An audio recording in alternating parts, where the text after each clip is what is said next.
In this next video, we're going to go over how to create a preset Chef's Choice package, but for a multiple delivery day where it splits into 2 days. So first, we're just going to want to check our settings page. We're going to make sure we have multiple delivery days selected. And because we do, we then come up to transfer days.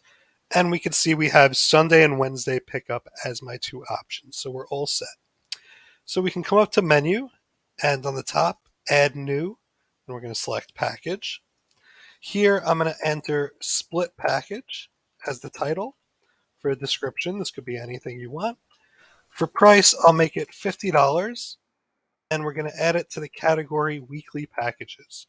Now, when you enable multiple delivery days, this is going to add this new option at the bottom of every meal in every package. If we select Sunday, it means this package will only appear on the menu for Sunday.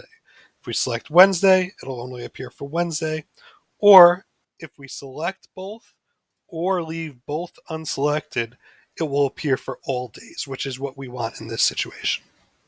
So next, just like we did for a single delivery day package, we're going to come to items, and I'm going to select the 4 items that I want to be in this package. But remember, I want this split between my days. So I'm going to come to this delivery day column here on the right. And I'm going to say that these 2 meals are for Sunday and these 2 meals are for Wednesday. And now, obviously, you could do this on a much grander scale and with multiple sizes. But for simplicity, we'll go with that. I'll go ahead and I'll refresh the page. I'll click Create Manual Order. Now, here you see my split package. And as I click Select, it automatically added that to Wednesday and Sunday for me, and it has the meals that I predetermined. So, just like that, we have a preset package automatically dispersing between both delivery days.